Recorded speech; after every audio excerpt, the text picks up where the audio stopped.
Agora sim. Tá me vendo? Tô te vendo e te ouvindo. O homem tá presente.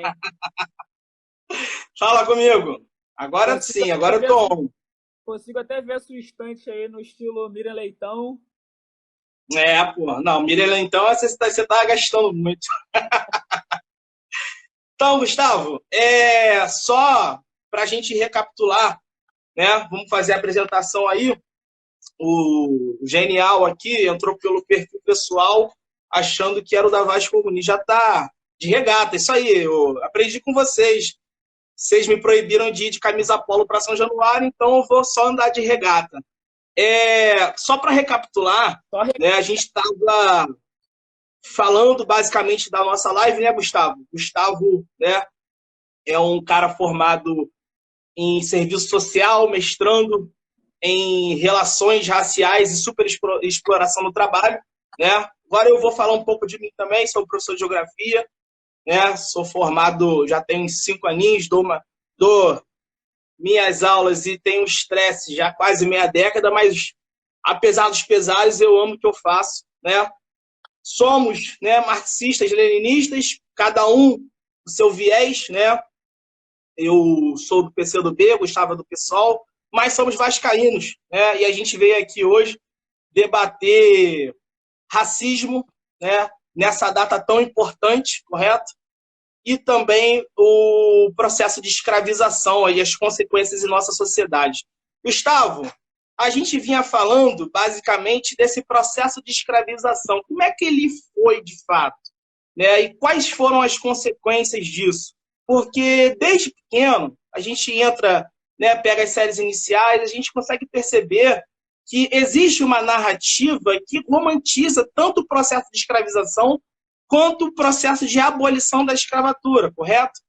Parece que os problemas se cessaram, a gente não Exato. tem mais, né? Acabou tudo. Parece que é igual aquelas cenas de testemunho de Jeová, né? Aquela coisa maravilhosa, um do lado do outro, todo mundo colado, todo mundo se abraçando, né? Pessoa brincando com o leão, mas isso não acontece, de fato, né? Eu queria saber de você, que é um cara sério, que é um cara pesquisador, um cientista da área, como é que foi isso? Como é que a gente pode desmitificar essa coisa? Então, basicamente, e isso tem esse tipo de informação, né, que é repassado nas escolas, é repassado na literatura, é repassado no sistema educacional, né, nas escolas, como também em todos os âmbitos da cultura. Isso tem uma perspectiva teórica, né? Isso não surge do nada, isso não aparece do nada. É uma perspectiva que a gente comumente costuma chamar do mito da democracia racial, né? Que a partir da década de 30, 20, 30 do século 20, tende a dar uma nova roupagem ao que a gente compreende como as relações raciais no Brasil e como foi o processo da escravidão, né? O regime escravista aqui no Brasil. Tentar suavizar o que foram aqueles anos, aqueles séculos de horror, de tortura, de morte, de assassinato e sequestro da população negra.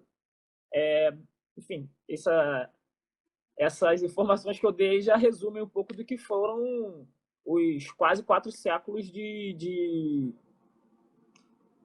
escravidão no país, né? Milhares e milhares e milhares de pessoas foram sequestradas do seu continente, da sua terra, do seu território, em direção não só ao Brasil, né, mas às Américas, e aí não falando tanto do Brasil colonial como um todo, mas o século XX, né, o século XIX, no caso, que é onde vai culminar culmina com a abolição em 88, ele é um século bastante singular no que foram os séculos escravistas, né? Porque muita gente tende a colocar a escravidão como se fosse um regime de trabalho arcaico, né? Que fosse algo que não se combinasse com o moderno capitalismo, né? A gente vê muito isso, né? Não, que o capitalismo veio e aí no século XIX acabou com esse negócio de escravidão, liberalismo bombando, os valores iluministas, né? E aí É, colocou fim à escravidão, quando na verdade não foi bem assim, né? correto. Então, aí eu acho que é importante começar falando, para chegar na abolição, né, em 13 de maio de 88, falar que o século XIX foi o século, ao mesmo tempo que foi o século que cessou com a escravidão no Brasil, também foi o século onde a escravidão apresentou a sua faceta mais brutal, né? onde aquele regime de trabalho foi mais produtivo, foi um regime de trabalho mais intenso, quando as lavouras de café, por exemplo, saíram de produções ínfimas ao Brasil se tornar o maior produtor daquele artigo, daquele item. Ou seja, lavouras que produziam X passaram a produzir 10x. A gente pode fazer uma analogia assim. Ou seja, e aí para ter essa elevação no trabalho, foi necessária uma maior intensificação do trabalho. E quem trabalhava, de fato, era a população negra, escravizada. Ou seja, não teve nada de suavização. A modernidade que chegou no Brasil trouxe o oposto, né? Trouxe um regime de trabalho mais intenso, mais brutal para a população negra.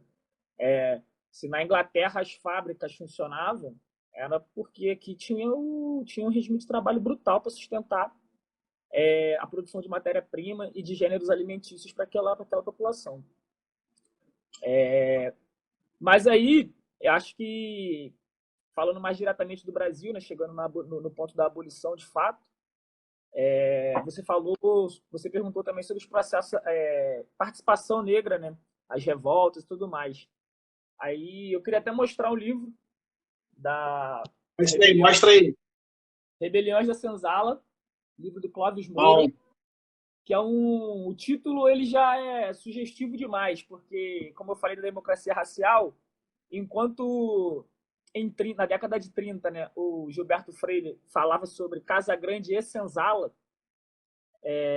dando um viés não de oposição, né, mas tentando de um contraditório democrático, né, como se houvesse algum tipo de relação nivelada, né, entre a Casa Grande e Senzala. O Clóvis Moura ele explode isso completamente, né, ele chuta a porta. Não tem Casa Grande e Senzala aqui não, aqui o negócio é rebelião da Senzala, a gente bota o pé na porta. E aí ele retrata aqui várias as experiências quilombolas, as experiências de insurreições negras, ou seja, o povo negro, né, sendo o sujeito da sua própria história, né?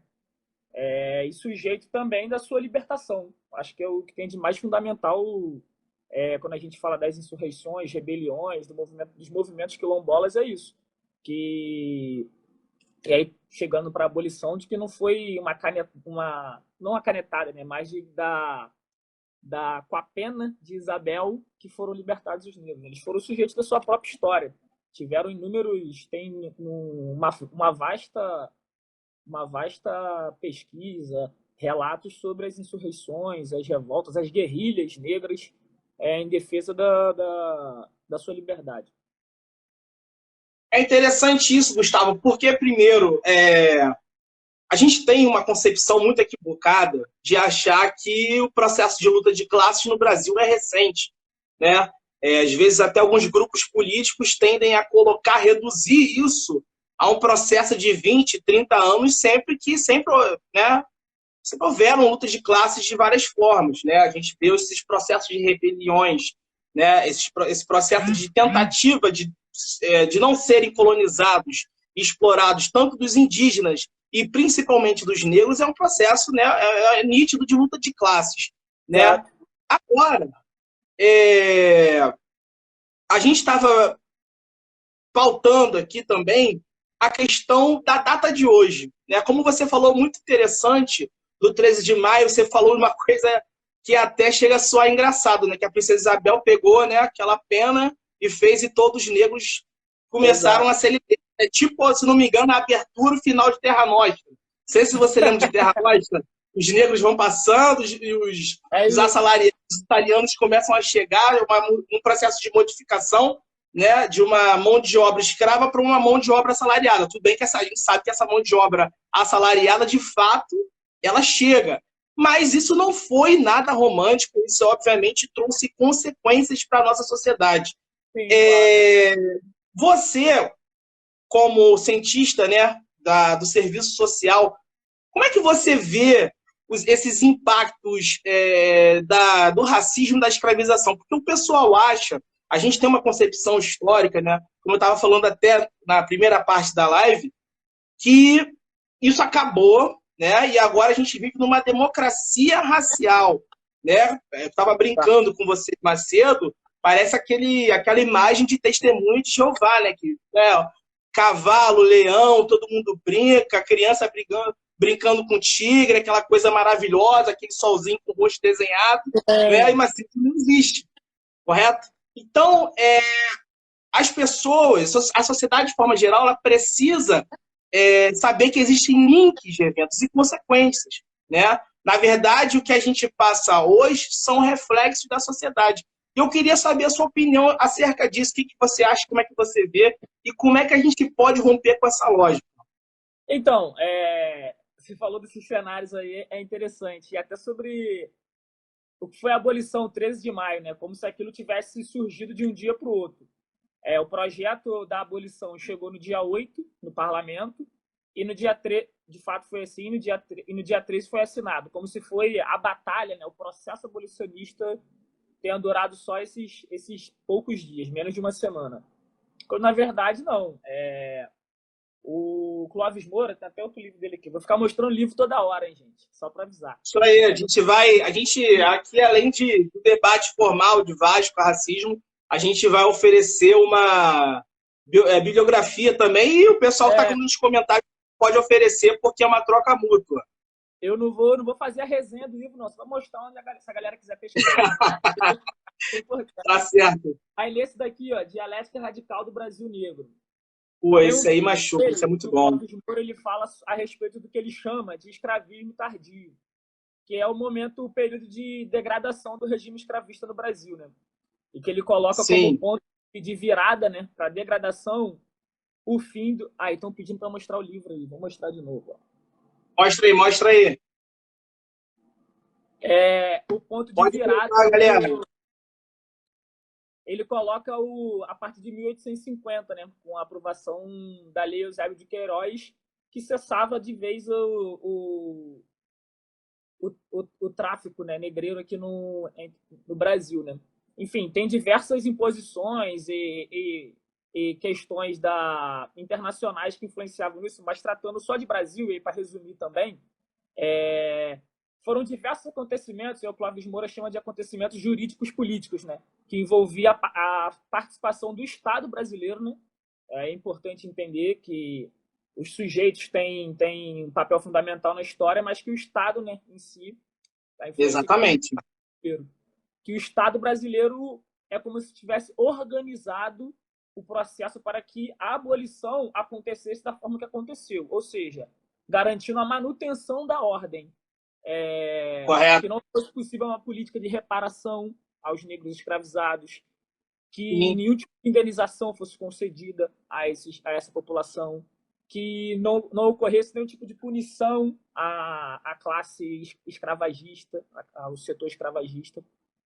Ou seja, ele coloca que ele fala da política imigracionista, fala da Guerra do Paraguai, fala da tarifa Alves Branco, que é uma política fiscal brasileira no período, fala da Lei de Terras, fala da Lei Eusébio de Queiroz, ou seja, uma série de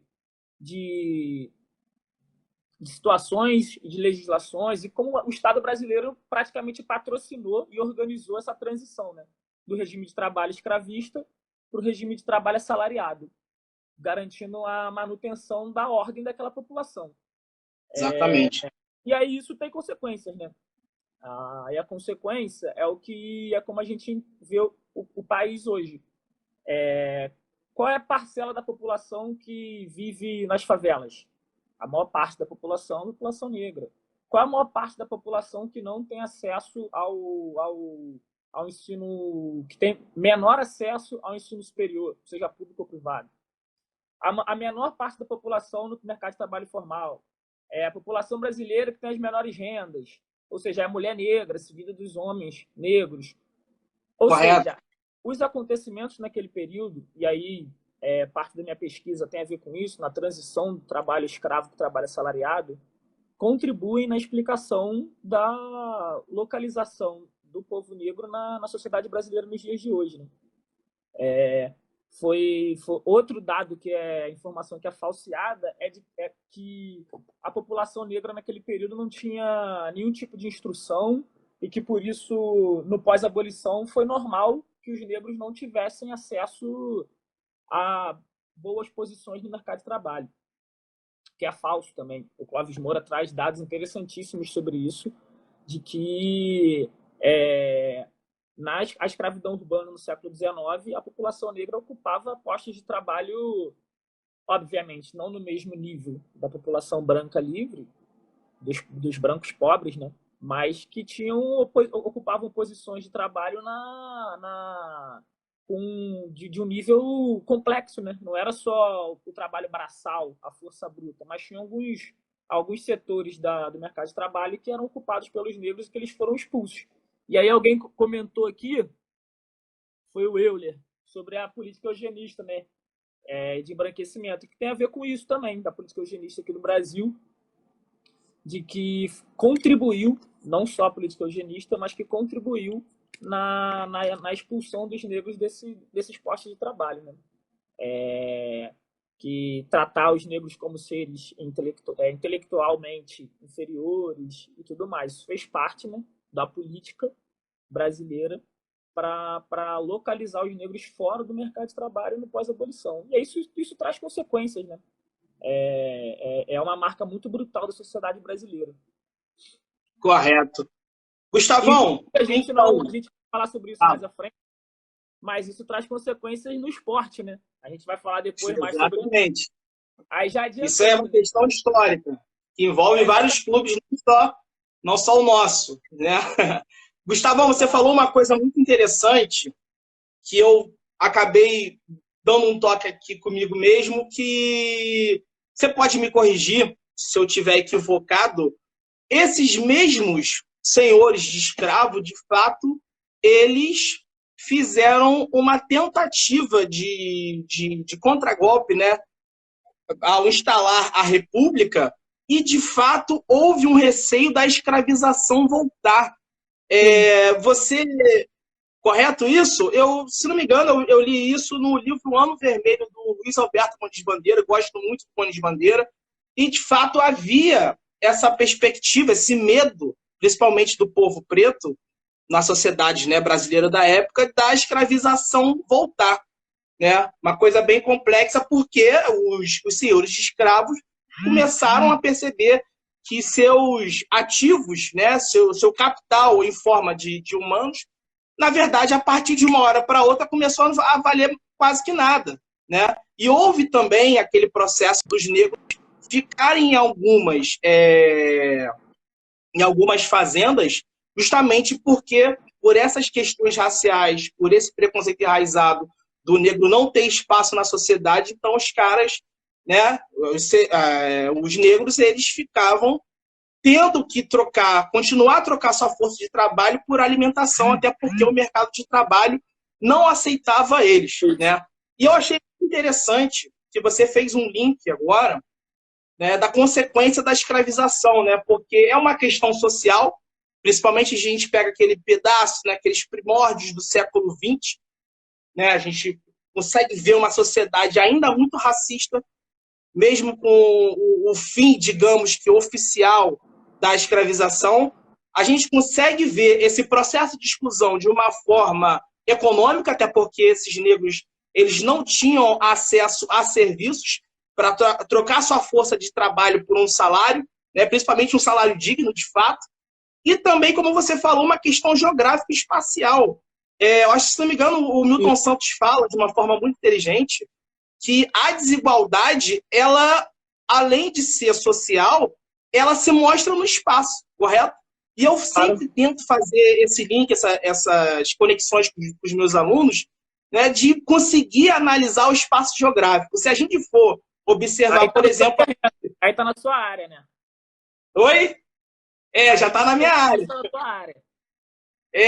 Aí, se a gente for conseguir, por exemplo, nós aqui, eu e você, nós somos do leste fluminense, eu sou de São Gonçalo, né, para quem não conhece, São Gonçalo, município do estado do Rio de Janeiro, da região metropolitana, e o Gustavo é de Niterói, município vizinho, né? O pessoal deve conhecer também, principalmente o pessoal do Rio de Janeiro. A gente sabe que a Vaz Comunistas é um coletivo de torcedores nacional, então a gente precisa elucidar para a galera.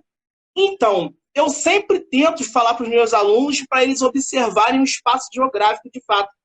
E, na verdade, a gente consegue, com essas observações, né, perceber que existem áreas que são, além de desenvolvidas economicamente, né, a gente consegue perceber que parcela da população de fato, tem traços étnicos concentrados em determinadas áreas e realmente é atrelada à questão econômica. A gente pode, vamos lá, vamos pegar aqui o município de Niterói, que você é morador.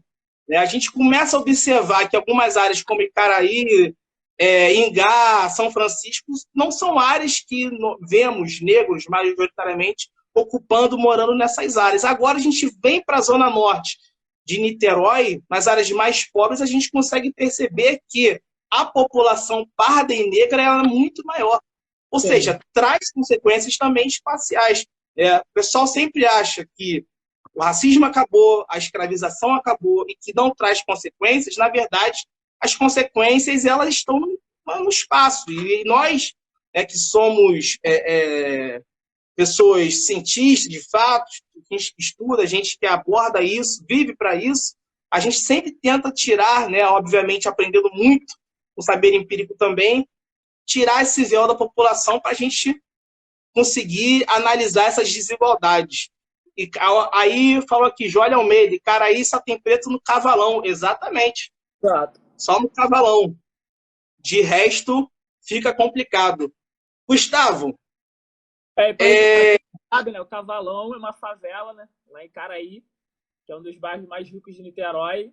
E aí tem uma favela chamada Cavalão, que é onde concentra a maior parte da população negra, preta e parda daquele bairro, né? Exatamente. Aí a gente vê os reflexos da desigualdade no Brasil. Muitos descendentes nordestinos também. Gustavão, agora a gente vai fazer um link aqui para a segunda parte da nossa live, que vamos pegar um pouco de racismo e para uma das coisas, e talvez a coisa, né, que a gente mais gosta, que é futebol, principalmente Vasco da Gama. A gente vai falar um pouco sobre isso. A gente sabe que o nosso clube tem um histórico de lutas sociais muito grande. O Vasco da Gama é um clube, né, que surgiu em 1898. Ele tem na sua característica principal a inclusão, né, das minorias políticas, que são maiorias sociais, mas são minorias políticas. E nós tivemos diversos acontecimentos históricos que marcaram a história do Vasco e fizeram o Vasco ser o que de fato ele é hoje. Um grande clube com grande engajamento, né, internacionalmente conhecido. Você, assim, junto comigo, obviamente, você poderia passar a sua visão de Vasco da Gama, de racismo e sociedade para a gente? Então, você já adiantou bastante aí, né, sobre o histórico, né, que o Vasco tem de relação com os setores que são excluídos da política formal, né, como a gente conhece. Uhum. Acho que no Vasco esses setores encontram, não no Vasco, mas que na sua maioria na sociedade, né? Então, o Vasco, e aí eu acho que tão importante quanto suas glórias no campo são suas glórias fora do campo, né? E que Correto. é algo que faz com que a gente, quanto mais a gente conhece a história do nosso clube, mais a gente se apaixona e tem vontade de contar isso para todo mundo. Exatamente. Falar que eu sou Vasco por causa disso. Eu não sou Vasco só por causa do Romário, só por causa do Juninho, só por causa do Edmundo. Eu sou Vasco por isso também, né? Que a gente vai conversar agora. Exatamente. O Vasco tem uma larga trajetória de participação nos movimentos populares, né? Nas causas populares, podemos dizer assim, né? Seja na integração de lutar contra isso que eu vou falar agora, né, da resposta histórica de 24, não é só a integração dos negros no futebol, né? Foi uma luta contra a expulsão dos negros no futebol. O Vasco só não integrou os negros no futebol. Existiu uma tentativa, uma organização para que eles fossem expulsos, né? Já que o Vasco já tinha integrado eles. Exatamente. O Vasco colocou, batalhou, enfrentou, inclusive se foi prejudicado, né? A gente pode dizer assim, dentro de campo, por isso, né? mas que na sua história, a nossa camisa está marcada para sempre com essa vitória. Isso daí ninguém pode tirar da gente. É isso. Gustavo, Tem? esse tema é muito interessante. A gente vai fazer uma contextualização, por que isso é importante. Para quem não sabe, quando o futebol começou, de fato, a gente via que. Não, na verdade, de fato, era um esporte muito elitista, correto? Só pessoas, assim, de fato, com muito dinheiro tinham a oportunidade de jogar futebol, era um esporte de elite, né? Assim como hoje o hipismo é. Então, era determinado para certas classes sociais, correto? Só que muito se fala de inserção de negros em outros clubes, o que é correto também. Né? A gente sabe da história da Ponte Preta, a gente sabe que houveram jogadores negros, principalmente no Bangu, só que qual é o diferencial do Vasco da Gama? O Vasco da Gama, além de ser um clube que ele coloca negros em seu elenco, não é um outro, digamos assim, desculpa o termo, um outro gato pingado. É uma inserção majoritária no elenco, Isso. correto? E não é por uma questão porque o Vasco não conseguiu ser elite. O Vasco, né? Os dirigentes do Vasco à época olhavam os jogadores, olha, eles são bons e vão jogar futebol. Não tinha essa distinção de cor. Aí eu citei o Bangu e o Guta, que está aqui no inbox também citando o Bangu. A diferença do Vasco para o Bangu é a seguinte: o Vasco, né, é um clube da Zona Norte e o Bangu é um clube da Zona Oeste, correto? Agora a torcida do Bangu vai ficar um pouco revoltada comigo. O que eu vou falar agora? Vou dar uma espetada. Gera É, polêmica. a diferença do Vasco para o Bangu é que o Bangu ele não conseguiu ser elite. De fato, você despencar do centro da cidade para uma área distante, que é a Zona Oeste, para jogar futebol, era muito complicado. Então, essa elite ela tinha uma certa rejeição e se despencar de um lado para outro para simplesmente, né, jogar futebol, correto? Vamos pensar no Rio de Janeiro, não hoje, até porque hoje também é muito ruim, a malha viária nossa é péssima. Se eu Sim. pegar hoje um trem para Bangu, para a Zona Oeste, eu dei aula, né? Na Zona Oeste ano passado, dei aula lá dentro, dei aula lá no Antares. Eu demorava muito para me deslocar, mano, em São Gonçalo. Agora imagina isso no início do século XX, você se deslocar para Bangu. O cara que tem dinheiro, de fato, ele quer jogar, ele vai querer jogar no Bangu, se deslocar tanto? Não. Então o Bangu fez o quê? Ele deu oportunidade, correto? Para operários jogarem no Bangu, porque isso também era uma espécie de ascensão social. Jogar futebol, opa, você é jogador de futebol, você é operário, mas joga aqui no Bangu. Então, essa inserção grande de operários no Bangu foi por uma necessidade de existência. Não foi porque o Bangu, vem cá, operário, me abraça, entra aqui e joga bola. Não foi dessa forma, correto? Agora, a diferenciação do Vasco da Gama é que o Vasco da Gama ele coloca, né, majoritariamente negros no seu elenco. Isso tem um impacto muito grande, né? Ele não só coloca. Fala, Gustavo. O Vasco ele não só coloca, ele coloca, né, que é como você falou, é um movimento fundamental e inovador naquele período, né, rompia com diversas barreiras. Como, por exemplo, Exatamente. o Vasco enfrenta quem era contra esse movimento do Vasco. Acho que essa Sim. é tão importante quanto inserir esses jogadores no clube, é você encarar quem quer retirar essas pessoas do futebol. Não é. Seria muito conveniente para o Vasco, a parte dos dirigentes que queriam a exclusão desses jogadores operários e negros, e o Vasco se submeter a isso. Seria conveniente para o Vasco. Mas o Vasco não. O Vasco enfrentou essa pressão, enfrentou toda essa perseguição contra os seus jogadores e contra o clube, de fato, né? Então, acho que isso é. E o conteúdo, né, da carta, da resposta histórica, demonstra isso, né? Exatamente. Que o Vasco não estava interessado só na inserção daqueles jogadores. O Vasco estava interessado em defender o direito daqueles jogadores jogar. Não só no Vasco, como em qualquer clube que os trabalhadores, operários e negros quisessem jogar. Eu acho que o peso político daquele movimento ali é sem precedente na história do futebol. Exatamente. Eu acho que esse é o movimento político, talvez o mais importante do futebol, porque, de fato, se a gente não tivesse esse movimento no passado, a gente não teria Garrincha, a gente não teria Pelé, a gente não teria Barbosa, Leônidas da Silva e vários outros jogadores. Então, essa resposta histórica, a construção de São Januário, elas são vitórias, não só dos negros, mas também da classe trabalhadora mundial. Isso é muito importante. Eu vou fazer outro link aqui, porque o Guto... Você falou sobre a construção do São Januário? É importante só... eu falei de forma rápida, mas você pode destrinchar aí. Muitos falam que São Cristóvão naquele período não era tão pobre como é hoje, era um bairro operário, tinham indústrias e tal, não sei o quê. Correto, isso daí não é mentira, não. Mas quem residia no bairro eram os operários, eram os trabalhadores. E o Vasco optou por erguer seu monumento, né, naquele bairro operário. Então, ao lado daqueles trabalhadores, né, das fábricas que eram localizadas lá em São Januário. Em São Januário, eram localizadas em São Cristóvão. Acho que isso passa uma mensagem importante. E aí tem também que o Vasco já, antes mesmo da resposta histórica, já tinha tido o primeiro presidente negro do futebol brasileiro, né?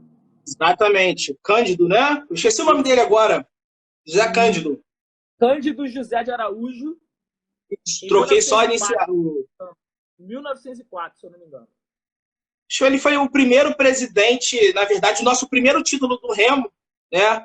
Que é o esporte fundador, digamos assim, do Vasco da Gama, nos pilares do Vasco da Gama, a gente vê que o presidente, né, no primeiro título desse esporte, o presidente é negro, né? Guto falou aqui em 1904. Guto, você falou de uma coisa muito interessante. Ele foi reeleito, né? Ele ficou até 1906. Eu acho que foi de 1902 e 1906, mas agora eu vou ficar devendo isso aí. O Guto falou uma coisa muito interessante, que ele citou o Fluminense aqui muito rápido, fez uma provocaçãozinha ao Flamengo, né?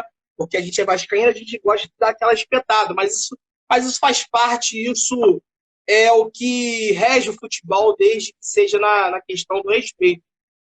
Agora, o que é interessante a gente analisar futebol? Tem um historiador, acho que, se não me engano, ele é historiador, José Jairo Vieira, ele traz uma pesquisa sobre relações raciais no futebol, correto? E ele fala, ele cita 3 clubes que são muito importantes para a gente entender futebol no Brasil, principalmente no mundo, né? Mas vamos focar aqui, ter um recorte mais Brasil. O primeiro clube é o Vasco, o segundo clube é o Bangu e o terceiro clube é o Fluminense. Mas por que esses 3 clubes, assim, de fato, eles são importantíssimos para a gente compreender futebol? Primeiro que o Fluminense ele representava a mais alta aristocracia que existia. Nem Botafogo e Flamengo chegavam perto do Fluminense. O Fluminense, na verdade, as Laranjeiras foram o primeiro estádio que a gente teve aqui no Brasil, correto? Antes do Maracanã, de São Januário, enfim. O Bangu, por ser o clube que fez a inserção majoritária de operários no futebol. E o Vasco da Gama, que fez a inserção majoritária de negros. Então, esses 3 clubes são os mais importantes para você entender, de fato, o que é futebol no Brasil e como é que isso foi construído, correto? Isso é muito interessante.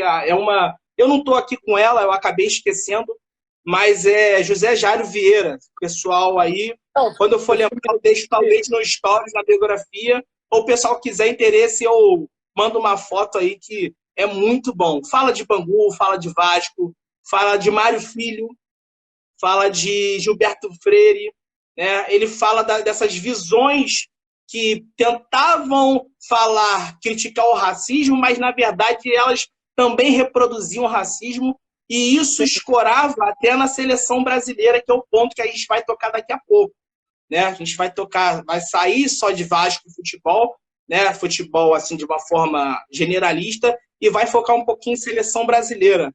Fala, Gustavo, o que você ia falar? Então, que você falou de Vasco, Bangu e Fluminense, o Fluminense é a antítese, né, dos outros dois clubes. Enquanto Correto? Bangu e Vasco popularizavam o futebol, levavam o futebol a setores onde não era permitido, né, ter acesso ao futebol, seja como atletas e tudo mais, o Fluminense fazia o caminho oposto, né, se isolava ainda mais Sim. na elite carioca. E aí a gente tocou não lembro se foi você ou se fui eu, que a gente falou sobre o Barbosa. Barbosa, que é uma história de como o racismo se expressa na sociedade brasileira, né? Barbosa, Exatamente. ele jogou no Vasco de 45 a 55 e depois voltou para jogar de 58 a 60. É um dos jogadores que mais tem títulos com a camisa do Vasco, tem uma carreira super vitoriosa, um dos maiores atletas da nossa história, um dos maiores goleiros da história do Brasil, né? Mas que ficou negativamente marcado pela derrota da seleção brasileira na final de 50, né? E que, por ser negro, a reação foi muito superior e gerou uma série de estigmas nas gerações seguintes, né? Primeiro que ele ficou marcado para sempre, né? Qualquer reportagem, qualquer coisa que fossem falar sobre o Barbosa, ele já tinha a peixe do goleiro que falhou na final de 50, né? Algo Exatamente. Como também criou a marca de que negro não pode ser goleiro. Isso que eu ia falar. O Silvio Almeida, pesquisador, um dos principais intelectuais sobre aqui no Brasil, não só sobre relações raciais, né? O Silvio Almeida, o pai dele foi goleiro, né? Goleiro do Corinthians. E ele conta algumas histórias sobre como isso também se refletia, né, no pai dele, né? Que era goleiro e que sofria também com o racismo, principalmente por isso, da marca de que negro não podia ser goleiro. E aí o Barbosa ficou marcado para isso a vida inteira. Ninguém lembrava das suas glórias em campo, dos títulos, inúmeros títulos que ele teve com a camisa do Vasco, da sua participação no Expresso da Vitória. Nada disso era relevante. Relevante era apontar que ele foi o grande culpado pela derrota da seleção brasileira, né? Ele também foi sacaneado, né, pelo Parreira. Não sei se você sabe dessa história, já ouviu falar dessa história? Não. Essa história aí foi naquele jogo famoso Brasil-Uruguai, em 93, que o Brasil precisava se classificar para a Copa. Exatamente, mas Zagallo não queria, Zagallo e Parreira não queriam chamar Romário. Eles não queriam chamar Romário. Aí o que acontece? Nos bastidores, o Barbosa ele tenta fazer uma visita. Aí o Parreira manda ele embora. Ele nem atende o Barbosa, fala que, né, na verdade, trata o Barbosa de forma ríspida e fala que o Barbosa dá azar. Para quem não sabe, o Barbosa ele passou muito perrengue por isso e ele foi um cara que ele morreu disposto, né?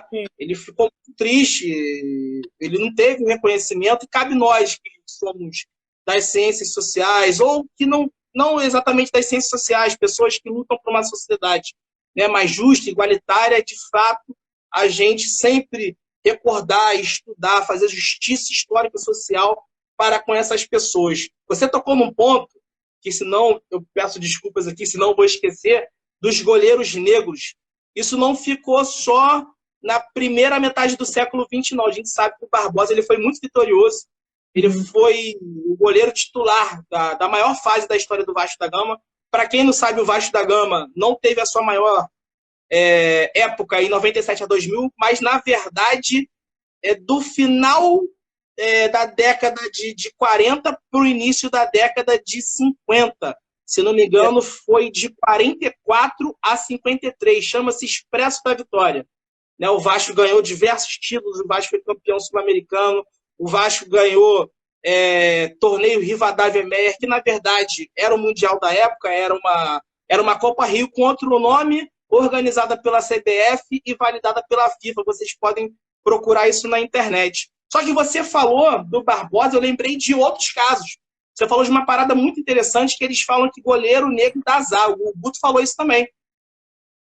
Quem aqui nasceu nos anos 80, 90, o pessoal pegou Wagner no Botafogo, Quem lembra de Sim. Wagner do Botafogo? O pessoal falava que Wagner era cego.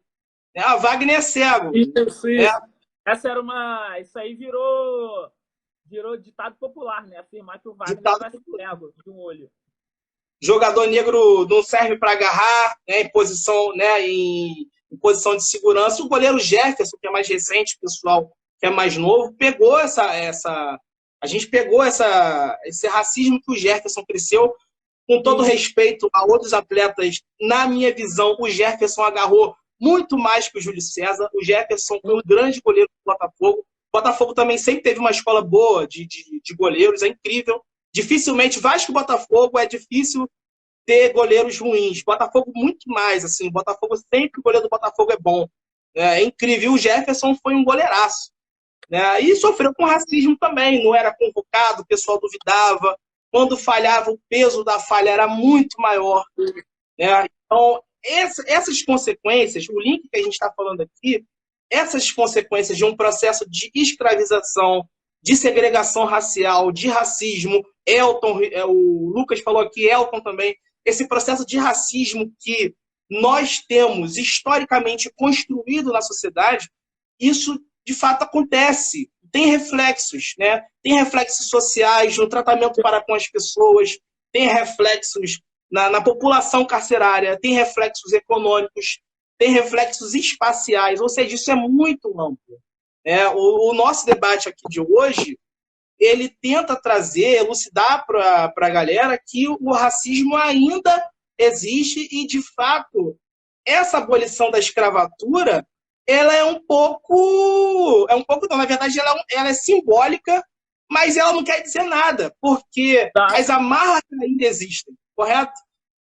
Eu sempre tento trazer para os meus alunos, agora a gente quase que automaticamente já entra quase para a parte 3 do nosso debate, eu sempre tento trazer para os meus alunos essa questão da observação e, além da questão espacial, eu pergunto para eles assim, quantos médicos negros vocês conhecem? Isso. Correto? Quantos profissionais, engenheiros vocês conhecem? Por incrível que pareça, muitos amigos meus, universitários, ou assim, até mesmo no ensino fundamental, eles não têm muitos professores negros. Correto? Então, isso traz consequências sociais, econômicas, espaciais enormes. O racismo, de fato, não acabou. Como você brincou, assinar com uma pena e dizer que acabou a escravidão, de fato, não aboliu o pensamento reacionário de grande parte da população. No passado, muita gente, você poderia fazer uma pesquisa, década de 50, 60, 60, 70, 80, as pessoas não achavam normal casamento interracial, relações interraciais. Sim. Isso é um absurdo num país de dimensões continentais e eticamente miscigenado. Então, são consequências de fato. Né? O Matheus tocou outro ponto. Quantos generais do Exército Brasileiro são negros? Na verdade, quantos médicos são negros? Quantos generais são negros?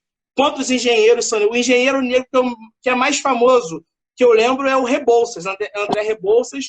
Na verdade, morreu de desgosto também. Na verdade, faleceu dia 9 de maio.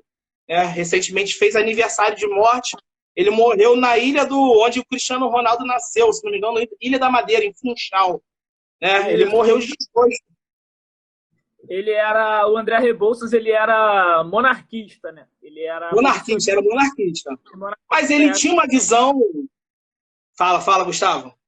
Não, é isso. É assim que a República foi declarada, ele se autoexilou, né? Junto com a família real. Sim.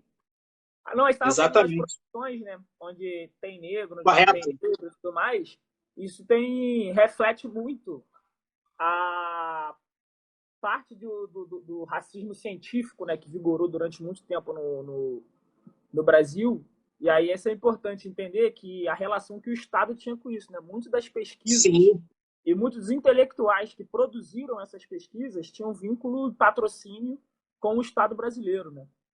As universidades foram fundamentais. Acho que o pensamento que é disseminado na sociedade, eles não surgem do nada. Isso é fruto produção teórica, de intelectual que trabalha nisso. E aí foram fundamentais a Faculdade de Direito de São Paulo, a Faculdade de Medicina da Bahia, o Museu da História Natural do Pará, a Faculdade de Direito do Rio de Janeiro, ou seja, diversas instituições educacionais de ensino superior, né, que contribuíram muito na produção dessas teorias. E que isso se reflete hoje, por exemplo, de que, enquanto no século XIX falavam escrachadamente que o negro ele era biologicamente, intelectualmente inferior ao branco, hoje o que a gente vê é o quê? Por exemplo, no futebol, os maiores jogadores da história do Brasil são negros. Mas treinadores negros a gente conhece quantos? Quantos treinadores negros a seleção brasileira tem? Quantos treinadores negros tem na Série A do Brasileirão? Porque é a função de intelectual. Você tem que apostar intelectualmente de que aquele indivíduo ele tem capacidade de gerir um time, de construir um esquema tático, de pensar e raciocinar sobre o futebol de forma para além do campo e bola, né? E aí os dirigentes do futebol, né, não apostam nos negros. Não só os dirigentes, né, mas o grosso da torcida, da imprensa, tem uma paciência menor, né, com os treinadores negros. Porque é uma construção histórica, uma construção, uma questão cultural histórica que não sai de uma hora para outra. Agora também, né, já que a gente está fazendo apontamentos críticos, etc., sobre futebol e sociedade, a gente também tem que olhar para a nossa instituição, o Vasco da Gama. Por exemplo, o Vasco, tirando, se não me engano, o Eloy, né, que é um grande camarada da Vasco Comunistas aí, está com a gente, eu hoje não tenho ciência se a gente tem mais dirigentes negros dentro do quadro social do Vasco da Gama exercendo função. Tem o Edmilson Valentim também. Incrivelmente, os quadros negros do Vasco da Gama são quadros de esquerda, né? Só para falar aquela coincidência, muita coisa. Né? Aquela coincidência interessante. E a gente consegue, obviamente, a Vasco Comunistas ela tem um viés assim de buscar manter aquela questão do Vasco da Gama, as características originais do Vasco. A gente sabe que todo clube ele precisa se modernizar, até porque as questões econômicas de administração elas vão sendo modificadas e, de fato, as estruturas elas modificam, senão o Vasco ele se torna, digamos, aspas, uma rugosidade ambulante. Ambulante não, fixa ali, a gente não quer isso. Mas, de fato, a gente precisa manter as nossas tradições, as nossas características principais que nos fizeram ser e nos fazem ser, identificar com o Vasco da Gama. Como você falou muito bem, não só no Vasco, os dirigentes assim do supostamente clube mais querido do Brasil, você vê que a quantidade de brancos é gigante. Exato. A gente vê aqui no Fluminense, no Botafogo, os negros eles não ocupam esse espaço. Isso a gente já tratando de futebol. Você falou da questão do técnico. A gente lembra o que aconteceu com o Andrade. O Andrade foi campeão brasileiro com o Flamengo e não teve prestígio. Eu, assim, faço uma provocação. No Flamengo, isso aconteceu com 2 treinadores, né? O Andrade, que foi o caso mais bruto, mas também teve com o Jaime de Almeida, né? Que também era negro e não teve um aproveitamento, não foi tão aproveitado, foi campeão, também não seguiu no clube, né? A paciência com os treinadores negros é muito menor do que com muito menor. O Cristóvão mesmo, ele foi demitido agora no início do ano do Atlético Goianiense porque estava ganhando demais, né? Isso aí foi. Essa foi a demissão mais surreal assim da história. O cara tinha média. Por isso a gente vê o Adilson Batista, que não ganha nada, treinando o Cruzeiro, treinando grandes times do Brasil. Ou seja, a paciência para um treinador negro é muito inferior à paciência para um treinador branco. Gustavo, vou te fazer uma pergunta. Você imagina o Cristóvão Borges, o Andrade, o Jaime, o antigo falecido Carlinhos Violino, né, tendo o pessoal tendo essa paciência da mesma forma que tem com o Fernando Diniz, que toca, perde, empata? Você imagina isso? Impossível.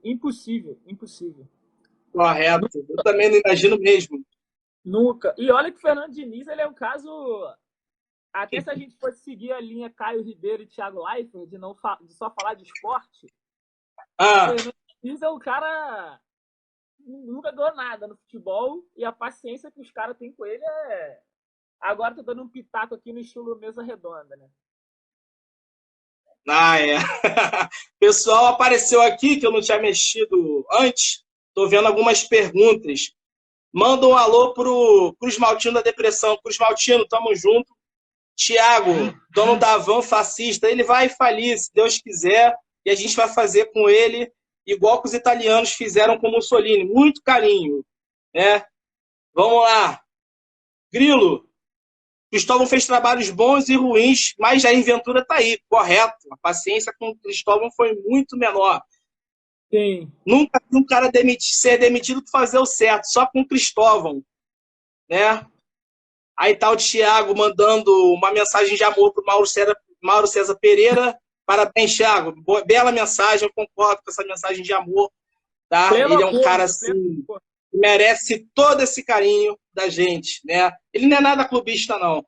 Né? Eu respeito ele por ele ser um cara antifascista, mas, pô, fica complicado às vezes, né? Inclusive, ele é um cara no racismo dele, ele vacila. Eu vi hoje que ele criticou o Luxemburgo. Ele criticou o Luxemburgo, porque o Luxemburgo deu uma declaração que é contra a volta do futebol agora, né?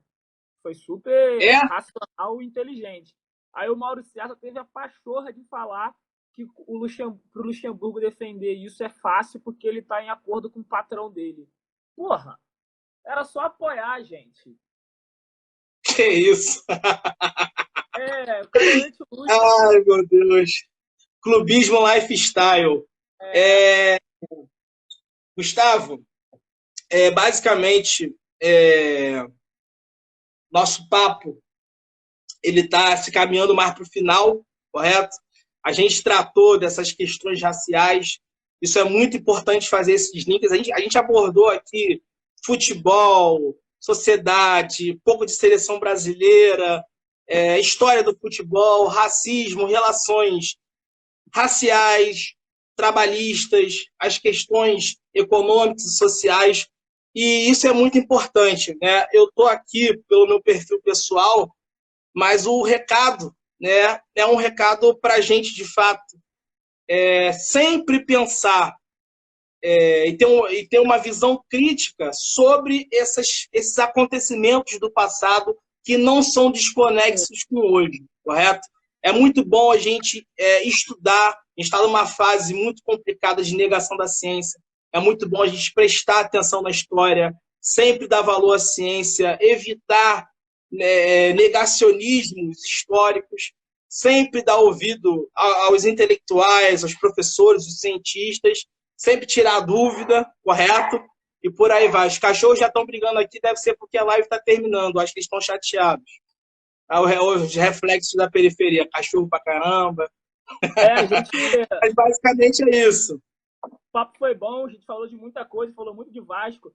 O Thiago tocou fez uma piada aqui com o Lucas Santos, mas tem algo que é importante. Eu lembrei da base do Vasco, né? Que o Colégio Vasco da Gama é mais um exemplo, né, do trabalho extraordinário que o nosso clube tem vai para o futebol.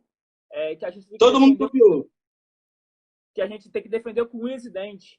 Inclusive, os atletas da base do Vasco que passam pelo Colégio Vasco da Gama são atletas que têm um nível de consciência, né, uma percepção da realidade muito crítica. O Lucas Santos é um exemplo disso, né, das declarações que ele dá contra o racismo, das declarações que ele dá contra esse governo fascista. O Paulinho também já deu inúmeras declarações semelhantes. Ou seja, o Vasco é um clube, a gente pode dizer que é um clube muito privilegiado, né, por poder oferecer para sua torcida esse tipo de... O Miranda foi citado. Miranda foi contra.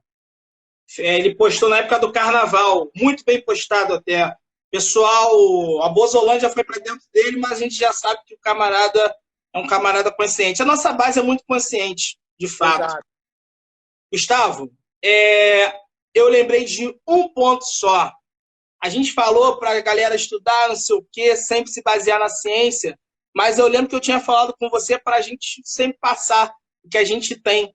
Aqui eu tenho algumas obras sobre racismo e escravização, Gustavo também, Gustavo já mostrou algumas, e eu vou colocar aqui, se vocês quiserem, vocês podem pedir no inbox, a gente tira foto, a gente joga link se tiver, joga PDF, e a função nossa aqui é sempre debater, sempre construir, ouvir e agregar. Valeu, galera? Primeiro, José de Assunção Barros, A Construção Social da Cor. Para mim, esse foi um dos melhores livros que eu já li na minha vida. Esse livro aqui, ele aborda de uma forma assim, sensacional as relações cromáticas que nós temos na sociedade.